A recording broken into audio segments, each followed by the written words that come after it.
just address you as WhalePanda in front of everybody? Is that how it's just like, thanks, WhalePanda? I'm used to @WhalePanda, but I guess I got to get used to just saying it. How many of you got pictures with the bull already? That's amazing. I can't believe there's a bull here.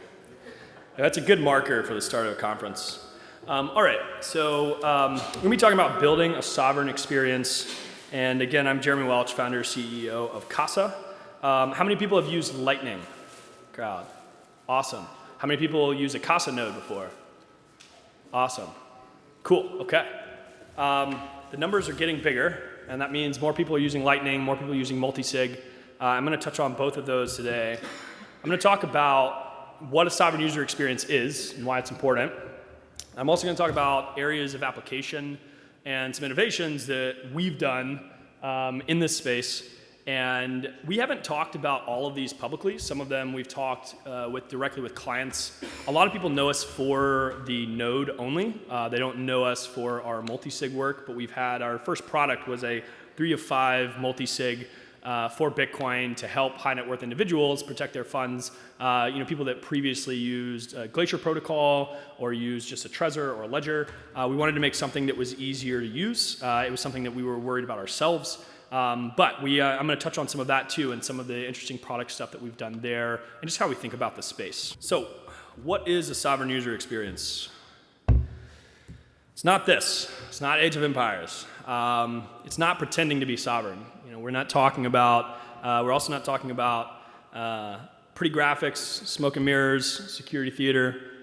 When I talk about sovereign user experience, what I am actually talking about, we'll just build this up.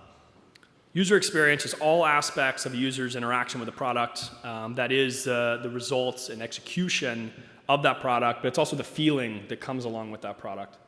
If you're not really familiar with design, if you're not really familiar with, I don't know how many of you have like that product guy that always wears black and always wears, like every major company has one, or like the core design team, and they're obsessive about, it's not just about the look, it is about the feel, it is about every little piece of the experience, and that's where this term user experience comes in. So Scott Herf, our head of design at Casa, has this term minimum lovable product. Great term. This is in comparison to a minimum viable product, right? So most people are familiar with the idea of a minimum viable product. It's just doing just enough to where you actually, you achieve the results or you achieve the goal of the product, but nothing more. And so the idea of a minimum viable product is something that is just as simple as possible. The distinction here around feeling and around a minimum lovable product for Scott is around, again, the feeling that it gives you, the experience that it gives you outside of just the graphics, just the function, just the results of using that product. So then we look at the term sovereign, right? Very simple. It's just one with authority or control for consumers. And as we think about sovereignty for sovereign individuals, any of you that have read that book, we just think of it as authority or control over data. And that data includes your money. It also includes broader data sets. It's going to include all the data sets all the consumer data that you have out there in the world, at Facebook, at Google, at any of these other companies one day, identity, all kinds of stuff. But again, sovereign is just one with authority or control. So putting those together, sovereign user experience is product interactions that put the user in control. And providing actual results while optimizing for user data control and driving more of that control, driving people to ask for more of that control. If we do our job right, people will get used to that level of control. They'll ask other companies for that level of control. And they'll also become more confident in it. So one of the, I don't know if any of you have heard of dark patterns. In the usability world, there's this term dark patterns, which refers to a usability element that's kind of deceiving in a way and kind of tricks you into giving up your data or tricks you into taking an action. That's confidence destroying. When you realize that there is a dark pattern, when you realize that and you see something that you've been tricked, then it breaks your confidence, right? So specifically thinking about these user experiences that build confidence, and then how to build a company around that, because it's not just about a product. It is about the end product, it's about the delivery, it's about the customer service, everything. So the next question I'm coming to is, why is this actually important? Why is it important? Does it just come down to people feeling more confident and more in control? Is that why? The reality is that it's actually sometimes a question of life and death. So the cost of data loss historically has just been an annoyance. In a fiat world, you go get a new ID, you might have to wait in line for a while, a driver's license. You go to the bank, you call up the bank. If the bank's been robbed, they're going to take care of restoring your money. It's FDIC insured. From that perspective, major data loss, major data breach, even if you didn't have an option, is mostly an annoyance. But when it comes to the Bitcoin world, we're talking about real destruction, right? We're talking about loss of all wealth, potential loss of life. We have seen these cases where people have been held at gunpoint. Our very own Jameson Lopp was swatted a few years back and has since gone totally off the grid. And I think that just kind of phrasing again why this kind of sovereign user experience and this approach is important is for some people, it really is a question of life and death or potentially losing major assets. And we think that this will grow. We think that over time this is going to grow. So we're trying to do things as a company to push more of this sovereign user experience. We're open sourcing things. And so I'm going to touch on some details here in a minute. So before I get into the details of how we think about this, some of the things we do, just touching on who I am. Again, I'm Jeremy. I'm the founder CEO of Casa. I've been building startup for 10 years. I built a company in the ad tech space and was here in New York. We sold that into Google in 2010. And I was managing data partnerships. So I saw firsthand how much data is traded around. I got a really good idea of how this world works. Studied political philosophy, and that's where it's the nexus of a lot of these things. I was here during the financial crisis that led me into finding Bitcoin. We did a Duke Bitcoin conference in 2014, and then I started Casa really for friends and family, right? It was, I had my own means of storing funds. When talking to Jameson, talking to other members of our team, they all had means to store their funds. It was challenging, but when we talked to friends and family, we started to get really concerned because we would recommend that they would keep their funds off of an exchange. But again, it starts to become riskier, and there are these attacks, and so it was out of that concern that we started Casa. So what is Casa? Casa is the best personal key system on the planet, personal key manager. We are building the best personal computing on the planet out of that. And what that looks in practice is the keymaster in every pocket and a Casa node in every home. Many of you may have a Casa node, but we just rolled out Keymaster 2 of 3 so that there is a simplified multi-sig at other price points. And any of you that have a Casa node, you now have access to this multi-sig. And so again, the goal of this is managing your data, managing your keys, and manage your funds, and eventually we'll pile on more and more data and other stuff on top of that, and then the Casa node kind of becoming a computing platform that you control that's in your home. And it's not just me, there's a great team. Elena, if any of you have a Trezor, she was the co-founder, CEO of Trezor for a long time. She's our head of strategy. Jameson, who I think is talking later today or tomorrow. Our CTO, Nick on product, Scott Herf, he's the one that he wrote a book around this kind of designing products people love and this minimum lovable product. So we talk a lot about, he's totally new to crypto too. His former thing was, at Tinder. So he was, I think he invented the super like or did something around that side. And so bringing him into the crypto space and talking about this sovereign user experience and talking about what it means to be storing cryptocurrency was a pretty wild divergence, but it resulted in some cool things in terms of design and in terms of our experience I'll touch on here. So our mission is to maximize personal sovereignty and safety, and then that fits again with this discussion of what a sovereign user experience is, what it can be, what it should be. And so let's jump into areas of application. So I actually want to touch on the areas that we think about. There are probably others at a company, but this can't just be on the singular product that you ship, right? This actually has to be a part of the entire company because you end up with a lot of data on the customer, and it's really important that across sales and marketing, your first contact with the customer, billing and shipping, customer service, across the board, you are thinking about this entire kind of cohesive experience, not just the end products that are actually in people's hands. So on end products, on this topic of end products, I'm going to kind of touch through in each category, and then I'm going to talk through some of the stuff that we're doing. Number one thing, just limit data collection. We just put out a post earlier this week talking about how we limit data collection and how we're doing how we're executing our recovery transactions with limited data collection. And it's very hard, but there are ways to do it. Second thing here is, features that offer control. You want to offer more control to users. You want to get them used to having more control. You still have to keep it simple. You still have to keep it foolproof, because the worst thing for a user is actually shooting themselves in the foot. It's not, getting their funds stolen. It's actually shooting themselves in the foot. So have to be well designed, but you want to start offering more and more control. And so a lot of our features do that. Also, removing analytics tools. We've totally removed all analytics tools from all of our products, all of our web products, all of our sales, everything. So I'll touch on that here too. And then limiting code dependencies. There have been a few attacks where within code, someone took over another repository that you were dependent on, or that projects were dependent on, and then they used that as a means to attack into a product. So we significantly limit code dependencies. We keep everything local, or we just move totally off of outside dependencies. On sales and marketing side, number one, again, is limit data collection. Allow pseudonyms. So early on, even if someone comes and they are transparent with you eventually in the early days, I think it is important to allow pseudonymous conversations.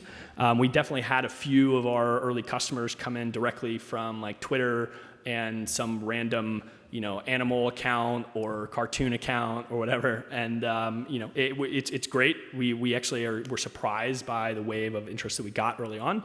But I was also surprised by how much of it, again, came from these pseudonyms. So do not buy and sell data. The more we encourage that kind of thing, the worse it will be, and the more we'll see businesses cropping up here, right? And do not use tools that buy and sell data. So we actually do extensive diligence with a lot of our third-party providers to make sure that they're not selling data. We always ask for their terms of service. We ask for their privacy policies. We go into a lot of diligence there. On the billing and shipping side, limit data collection, wipe after use, allow pseudonyms, Bitcoin Lightning payments, self-host. Again, the pattern is kind of similar here around limiting data collection, being very tight about what you allow, but being open in terms of interacting with users without having to have a lot of data. And then customer service, again, limit data collection. You don't have to be collecting a lot of data when you're building these products. And so getting into specific innovations, I mentioned, again, most people know us for the node, but we do have Keymaster. We have this multi-sig enabled, both 2 of 3 and a 3 of 5 system that that helps you manage your keys. We do offer a recovery service around that, but you manage keys directly. We integrate with Trezors and Ledgers, and then you also have one on the device. And then we do have the Casa node, and now that comes with a lot more stuff. So it does come, if you buy a Casa node, it comes with 2 of 3 Keymaster, a hardware wallet, a few other things. And we're just trying to build this kind of base experience for people to start or start realizing their sovereignty. So onto our product innovations. Seedless multisig. So this is something I can take a long time, and I'm not going to dig heavy into this, but the core idea there is that we've removed seeds from the multisig process. If there are 5 total keys and you were managing seeds, then that means you're actually going to be managing 10 total items. And if someone got access to one of those seeds, then they effectively have access to one of your keys. So in terms of trying to enable the customer to have more control and limiting the downside risk and potentially shooting themselves in the foot, we totally removed seeds. And this was, I don't think anyone else was doing this at the time, but it made sense to us, and it's kind of taken off amongst our customers and ourselves, and it works. And so happy to talk more about that if anybody has questions on how that works. Also, video recovery signing. We don't require a lot of KYC. We don't require a driver's license and anything else. We have a direct video chat with an end user at our highest levels, and it's based solely off of a photo or based solely off of a single setup experience. And so that is also very light. Multi-device, multi-location, multi-sig. So we were the first to allow you to integrate multiple devices in a really seamless way across Trezors, Ledgers, across Apple and Android. And so by doing that, we enable a user to have more control. We do have some people that choose to use only Ledgers. We have some people that choose to use only Trezors, but allowing people to have more control and opt out of just an entire singular kind of hardware solution is going to help people kind of stay more resilient and more control long term. Sovereign recovery process. So this is actually, we send a set of instructions that even whenever you fully set up our multi-sig system, you do have a full instruction set and the full pub keys set that you can use Electrum, and you can pull the funds out at any time, no questions asked. So that's 2 protections. One, it's a protection and kind of can't be evil way of users being able to take, if they ever think that we're at risk, they can totally take the funds out, or that someone's been compromised internally at the company. But it also reverts to this question of if the user just decides they don't like our product anymore, right? And again, it's giving the user this level of control that a lot of companies will never do. We do have an emergency lockdown process that is also kind of tailored around a very, very careful design where the user still has in control, and we can never lock them out of the system. But what we can do is we can slow down actions in the system. And again, this is another case of trying to provide more control to the user, trying to get them used to more control, but without allowing them to shoot themselves in the foot. And again, no analytics, no trackers.